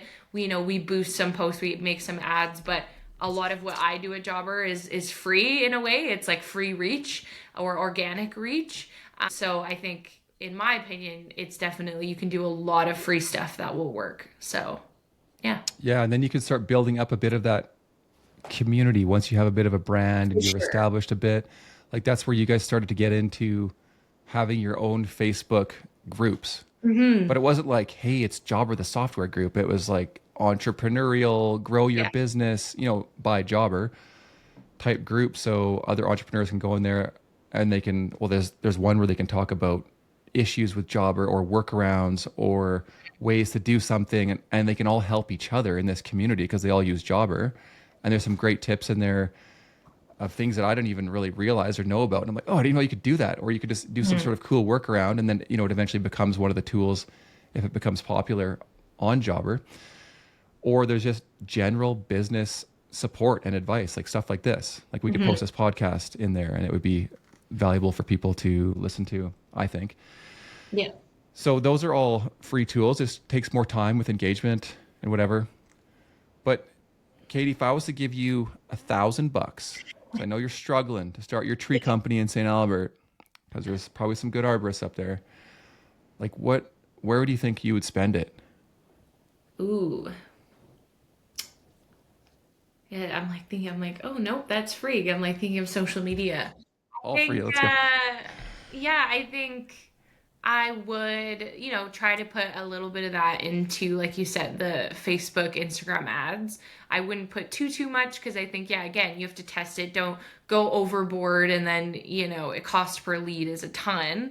I would definitely test that out. I would, one thing, and this isn't this is more than $1,000, or I would try to get like I said, we order those powered by Jobber decals. I would put something on my vehicle. I think that's super important. Whether Of it's course. just We never like talked on about your that. Yeah. window, I think that could be really helpful. I think, for example, our neighbor had a dog walker, dog sitter, and it was right next door. And I was like, oh, that's, I could see that that's who was at their house. And, now I'm like, we need one. And I'm like, if they use that company, they're probably great. So, and again, this is just a habit of a young person, but I looked them up on Instagram and then I followed them Yeah. on Instagram for a while and I was like, this person's so great, so we'll hire them too. But it took me a while to follow them. And like, I've been following them for a long time until I've hired them.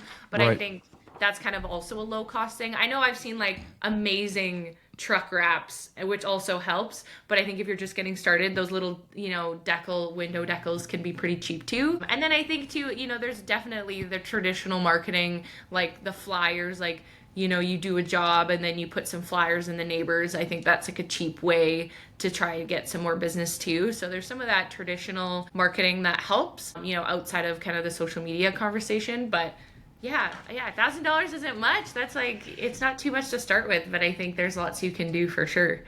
Yeah, I totally Yeah. agree. That you made some great points there that I kind of even forgot to bring up, and that's exactly how I started. Is I went to our local sign making place Yeah. And of course, nowadays you can go online and probably order something, find out what kind of quality you want versus how much cost you have or how much you Mhm. want to spend. Sorry. And we got magnets.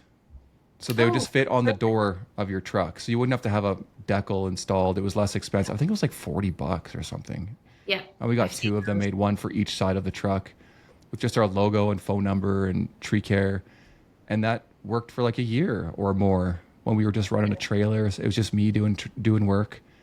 It was great, like because when you're on site, people come and see what you're doing. Lots of neighbors will come up, so like it starts to snowball. Yeah, Once you get one job, you'll start to totally. get more people see you.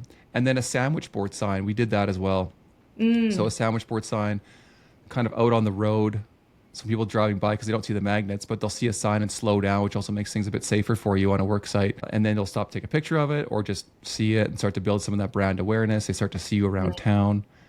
And one other tip I'd like to give people too with this, especially if you're in a big city and you're starting out small, is just keep like a close radius to where you live if you can, and spread out from there, because that's going to keep your costs down, your travel time down. You could literally start delivering these door-to-door flyers. Like if you can print off a large quantity of those door hangers, for example, I think they're great. You could go around and put them on the doors of people up and down the block for every job you do at the end. Even wearing your gear and people see your truck and they ask you about their trees, and you might be able to give quotes while you're there. And then they know that you've done some tree work just down the block too, hopefully. But you could get into a habit of doing that, and that's pretty low cost, I think, as well. Just some print advertising around town. Yeah, great idea. And then, I mean, it will cost a little bit in terms of what you're giving away, but in terms of Mhm. social media, I'm always a proponent of the do a social media giveaway with a partnered brand, like a other local company, Yeah, and maybe put in some swag. Everyone loves. We always give away the Yeti stuff. I'm like, that's a great giveaway fancy. item. We always do Yeti, but I feel like that, like, put $100 into something like that, and I think that The would, giveaway. And you can, like you said, collaboration yes, with giveaways, you can probably do for free. You can yes. find someone that wants to help you out, right? So, how would you do? I wanted to ask you about this before, and then I think we got sidetracked on just lots of different topics. But I used to do some giveaways with some companies online. They would send me something that cost them basically nothing for like a Mhm. product, and then they get free exposure out of it, right? But how do you specifically strategize this giveaway to get the most bang out of the promotion Yeah. nowadays? Because I think it's sort of evolved. I've seen people do it where it's like, hey, you have to follow me, and then you have to follow that company, I and then you know. have to share this post. Like you don't want to have too much, but you still want Yeah, to build like a following for and sure. you want to get them to comment, I think, to make engagement. Like what how do you do that? Yeah, so we've done a ton. I think for what I've seen as like even a consumer and then on jobbers end, I'd say like, I've seen giveaways where it's like six different companies and you have to follow all six Yeah. and go like all six. So I think if you keep it Screw it. kind of small, yeah, and do maybe one other company in your area that's, that would make sense to partner with. I think the follow is the most key one. So, have it like you have to follow us, comment, tag. I think tagging a friend helps too. We've had some where Yeah. like each tag is an entry. And so they're just going to spam it and tag five people and five posts. And, that will show your post to more people because it's getting a lot of engagement. Right. So usually One those, comment those per line. Like Yes, so that's so like kind of the main ones. And then I'll throw in for an extra entry, share on your story, your Instagram story. And, that's another great way to get it out there. But I think like you said, I try not to give too much. It doesn't take people too much time or effort. It's like, okay, I will follow you and I'll tag a few friends and then I'm done. So I think make it more simple for people, but make sure you're still getting that follow in there. And then the comment, like I said, helps get the post get momentum, and it helps also show it to new people. So if I tag a friend and they're like, oh yeah, that I need that's a great giveaway, I'm gonna follow them. So it kind of gives that snowball effect like that. So yeah, definitely don't make it too much though. Like you said, it can get overwhelming and then it just doesn't work because people they have to really work for it. You don't want that. Yeah, yeah.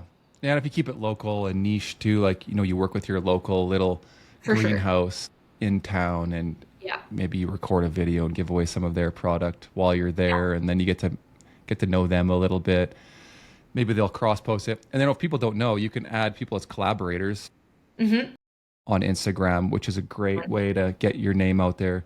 And it makes it easy for other people. So if you have the time and you put the work into creating a nice post, something that's informative, has value to it, whatever, and all the captions, make it all look nice, the emojis, spend this time. Then you go into the tag function where it says tag people, but then there's a little spot there that says invite. I'm not explaining this to you, by the way, Katie. I know you know this. I'm like, yep. There's a little button there that says invite collaborators. Because I wish people would do it more, like especially for Atmos Tree. Like people tag me and stuff all the time, but I'm like, oh, just move your finger over just a little bit more and hit invite collaborator. Yeah. And then when I'm busy and doing stuff, I see, oh, this Alliance member added me, and it's a post of them cutting a tree, and they even took our logo and put it on the post. And I'm like, boom, yeah, free content.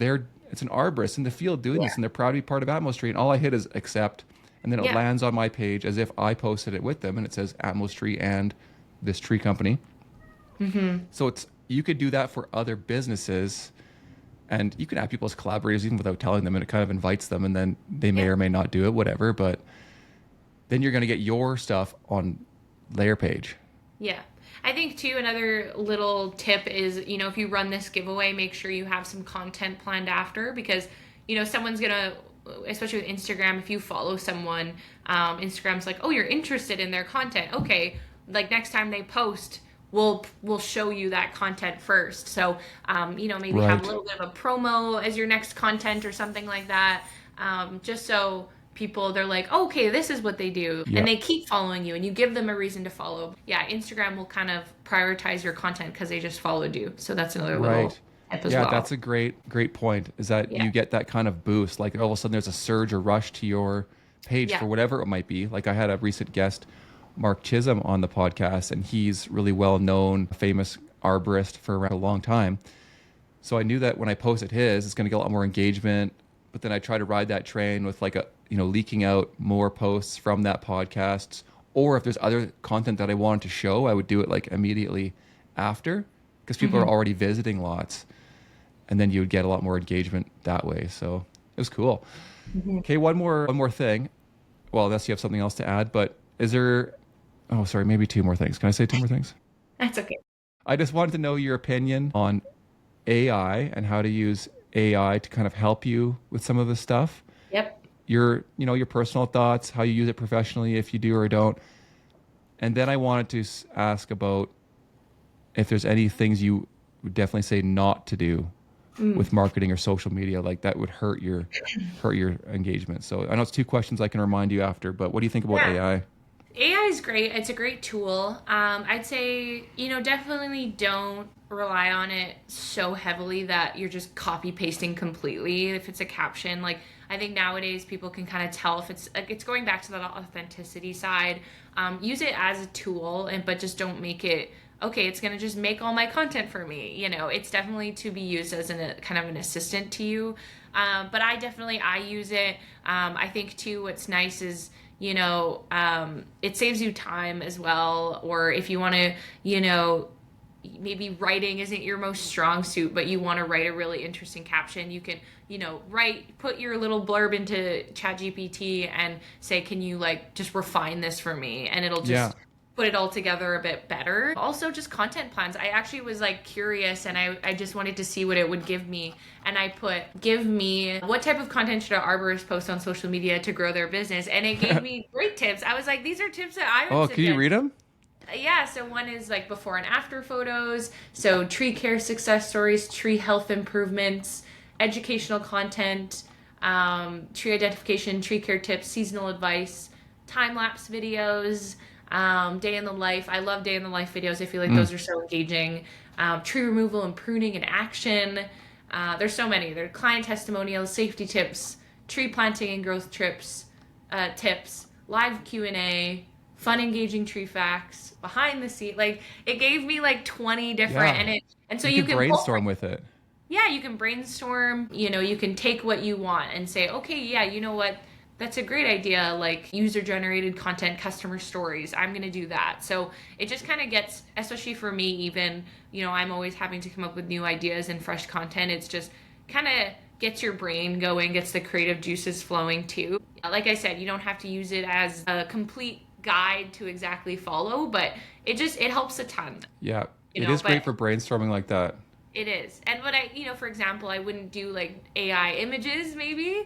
Yeah. Make sure you're using your own images and your own stuff that way, maybe in terms of what not to do. But I think it can be a really, really great tool to kind of get you started, especially as a business owner. You have so much going on. Why not use it to brainstorm and refine your messaging? Yeah. And it's, man, ChatGPT, I'm impressed. I would say like 9 out of the 10 comments there were about like tree health, Yeah. tree pruning, like the stuff that arborists should be good at, in my opinion, Tree. which is what I'm trying to do with this podcast. It didn't say climbing the tree, showing off your sexy equipment, firing up your chainsaw, cutting off massive limbs, No. dropping huge chunks on the ground.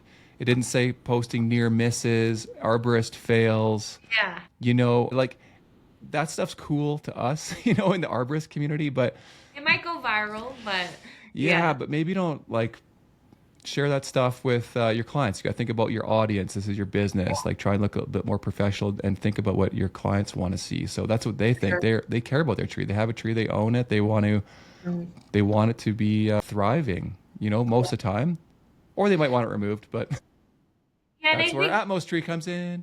Yeah, I think another, and I've even, I've learned this with jobber content is, yeah, definitely have a mix. I think, make sure you're kind of having a mix of content between educational, maybe some entertaining type of content. One, it was on this list as well. It was humorous and light-hearted posts. They said funny tree memes. That was on Yeah, yeah, yeah. ChatGPT. But it is important. I think people want to come to a place where they're going to learn, but also maybe it sprinkle in some funny content, show your personality. Not that you have to be a funny person, but Yeah. show who you are. But I think having that mix is really important Right. when you're And it gets thinking. rid of some of that persona too. I don't know if everybody else has this, but like you think of the blue collar, home service based trades world, Mhm. you think of like, oh, this crew of rough, grizzled guys is going to show up smoking and just drinking energy drinks, and they're going to be loud and swearing, and it's like, the homeowner's like kind of scared to even approach. I don't know if that's a thing, but I And feel so like it's a little bit of a battle in the blue collar world to get away from that, and that we're professionals in what we're doing, we're skilled at what we're doing, and it's really important. And you can change that image. So having like some funny memes about trees builds some humor, it makes you more personable. And then even like we said, like having the jobber makes you look professional, Mhm. that kind of thing. It all comes down to like sales and how you communicate. And then people end up trusting you. And then that you kind of get over that initial psychological barrier that, might be subconscious with these people. So that's really cool.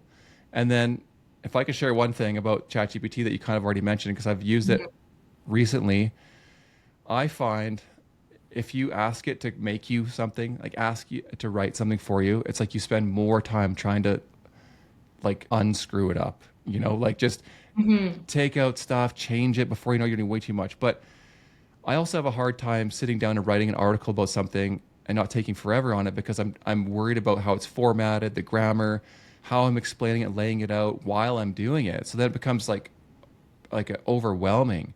Mhm. But I find AI is great for, just don't worry about that stuff. Just brain dump. And like just brain dump all of your thoughts on something. And then Mhm. you can put it in and say, can you refine this and make it more organized Yeah. and some point forms? And then it'll give it to you. And you'll be like, oh, is there any points that I kind of missed in this? And it'll be like, oh, yeah, did you consider this? You're like, oh, okay. And then you can rewrite it or add it and get it to refine it.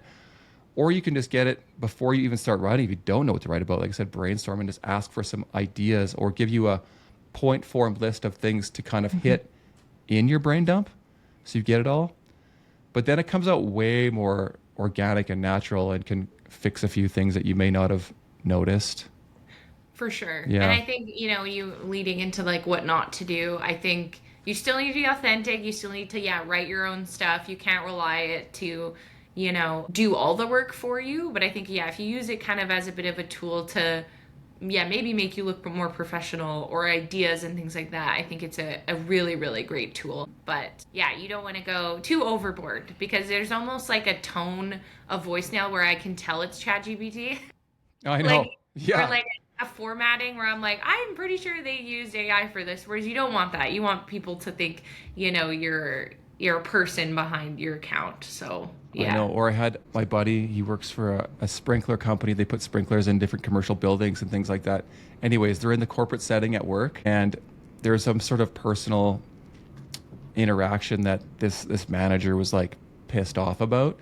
And he went in and vented all of his frustrations for this email that he was going to send to like everyone complaining about this. And he's just bitching about it and puts it in there, venting to ChatGPT. And Yeah. then he's like, okay, can you refine this to sound more professional and whatever? And then it's like, it comes back and says, yeah, here's your new revised version. But he copied like the whole thing and then sent it out Oh, to everyone. oh So then no. it said like, here's your revised version that sounds a little more professional, less angry, and takes out your angry tone towards or whatever. And then everyone saw that. And so they knew he was like venting into ChatGPT That's and then so and then made it look funny. all professional. Oh, it's Yeah, hilarious, don't I do guess. that. But yeah, yeah, don't do that. Don't do that. But no, it is a great tool. And then, too, touching on other things, what not to do, I think, especially with social media, I was going to mention this when we were chatting about Facebook groups. I think the biggest thing is just, take the time to really get to know where you're posting. Like, if you're in a group, don't be spammy. I think that sometimes I see companies where it's like, oh, I can post this to 10 groups all at once. It's like, no, go in, get to know the group a little bit, who's in the group, I think there's usually like a little ecosystem within each one, and even on social media, just don't spam too much because even like you said with email, because you'll kind of turn people off on that. So And that's one thing to keep note on. if I can add to that really quick, something that I learned recently, the whole spam thing with email, I had no idea that, like you say, you start up your own email address, like, I'm the new tree company at gmail.com, and you build up this list of your own emails, and then you go and send out some massive email to like tons of people, and you put all this advertising in there, and you put a bunch of links to your website and all these different things. It's like the email will mark you as spam because you've Hmm. never done this, and then all of your email from there on out like goes to people's junk folders, and you're marked Yeah. as like this harmful thing. And it's like, oh my god. So that's why people, I think, use, not that it fixes it all the time, but they use like third party emailing, or they develop maybe a second email address so that they don't wreck their first one. But I Hmm. know since it's embedded with Jobber, it helps because it's not it's a little bit more like verified and comes from the Yeah. clients that we already have, so it doesn't necessarily end up in people's junk folder. Yeah, It especially if might they're still be possible. hiring you, like they've gone in their client hub and things like that. Like your Hmm. email might be more familiar, like, oh, you've interacted with a jobber type of email before. It's a safe email to open. Right. So, yeah, Yeah, so that's something to different to think about, maybe research a little bit before you think about yeah, sending it's very true. a big email to multiple people from your actual company email. So, Yeah, for yeah, sure. cool. Anything else you'd like to add as far as anything, to I think share with that's the a lot. Like audience? even when I was thinking of what I wanted to share today, I feel like we covered a lot of really good topics for someone just starting out or people that want to get more on social media. I think, yeah, at the end of the day, it's just like be yourself. It's like so cheesy, but it's like you have I to be know. Yeah. authentic and don't be scared to try. I think a lot of people are like, "Oh, I'll do that one day. I'll do that one day." But just start. It doesn't your first post doesn't have to be perfect. Your feed doesn't have to look perfect either. I'm a strong believer that your feed doesn't always have to look aesthetic. It can, as long as you're posting good content and it's Yeah. high quality or decent quality, it doesn't have to always. I think that was the old days when it had to look perfect. But yeah, I think that's the biggest thing. And just start small and yeah, you don't have to spend too much right off the bat and go from there. So, That's awesome. And then yeah. again, of course, plug and highly Yeah. recommended from both of us. We are biased, but Yeah. getting Jobber software really makes you forward facing look professional, and it does honestly save you a ton of time. It stores all of that information in there. You can get paid online. Like I don't even go do quotes in person most of the time. So Hmm. once you do get a bit of business, which will happen fairly quickly, I would think, if you're kind of putting some attention into how you build your business, maybe you read a few books out there. I don't know, E-Myth Revisited. There's a bunch of classics that'll get your mind into like how to build a business, because that's a whole separate job compared to just being a technician in the field and being good at what you do. So put a Hmm. little bit of effort into that and understand marketing. It's tied in really closely. And then you'll realize that Jobber and having this software is like a marketing tool in itself, not just the add-ons, but using it for what people have to interact with. Yeah. So I highly recommend it. And I know there's other companies out there that do functional software, other CRM software to communicate with clients. But I think Jobber is kind of cool and different because it's not Arborist specific, but it is home service based. So it's all very similar. But because it fits a wider range of companies and people out there, there's a lot more growth. Like there's a lot more tools. And the company's grown like really well in the last however many years. And it's been rated, I think, top company to work for. So they look after their people. So all of this translates into a good software because you ultimately want to have a good software that's really user friendly and works and helps people build their business. Otherwise, Jobber is going to go out of business, right? So it only makes sense that you guys want to have a premium product. And I haven't used anything else, but for us, it's been fantastic. And if people want to try it, there's a free trial on Jobber. You hit the link. I'll put a link in all of our descriptions, but I get a special ambassador link that I can share, and it gives people 20% off the first 6 months of trying it. And that engages after any other specials. So say you went to the summit and there was some promo to start with Jobber, you can utilize that to start out with, and then like mine will take over. But just make sure you click on my link and go through there. It really helps support me and the podcast. Of course, I get a little bit of a kickback from it, full transparency, just to kind of track how much engagement I'm getting, and it helps me to stay sponsored with Jobber and ultimately be able to educate people by spending time on these podcasts, which are for free, build Atmos Tree, which takes a ton of time and a ton of money, ultimately get more trees planted back in the world to support arborists, where I can publish articles and train people on tree health, like all this kind of stuff. It takes me a ton of time, costs me a ton of money, to be honest. But if you use a link to sign up with Jobber, helps me out a little bit. So thank you so much to all the audience. Thank you, Katie, very, very much for coming on here and sharing your wisdom with us in social media.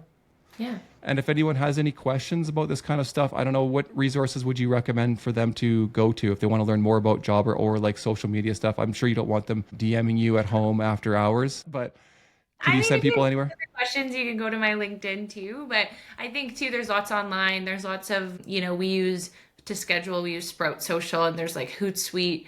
And, if you go on Google, there's tons and tons of resources. ChatGPT can help you, I'm sure, as well, in terms of ask it to make you a social plan. I'm sure it'll give you some good tips there too. But yeah, there's tons and tons online. But if you're really curious, you can find me as well on LinkedIn. So hunt her down. Yeah, but there's so much good information out there. And then Jobber, which if they want to learn more about Jobber, maybe they're doing a free trial through my link. Maybe they want to go on Facebook. There's a few groups on there too, right, where they can poke around, obviously through their website, but there's lots of YouTube videos. Yeah, we have a whole help center on YouTube, and then we also have our home service community. That's our own kind of forum outside of Facebook as well, but Facebook's a great start too. And then if you're really curious, you can also, our team is always ready to help as well with any questions at any time. So let us know. Yeah. Yeah, they've been really good with me. It was like hand holding in the beginning. I was really on the phone with the person, just setting stuff up. It was perfect. I don't know if they still do that. Oh yeah. Okay. You can get we will help you for however long you need. So. So the customer support's really good. Yeah. Awesome. Okay. Well, if anybody wants, of course, you can always DM me through Arborist Blueprint or at Cochrane Tree Care or at atmostree.org or did I say Kurt the Arborist? That's kind of my main one. But DM me, Kurt the Arborist, and I'm happy to share my insights on Jobber from my experience anyway, if you want to talk about it privately too. Okay, thanks, Katie. Great, thank you. I'm just going to hang up here. Don't hang up yet. Okay, bye, everybody.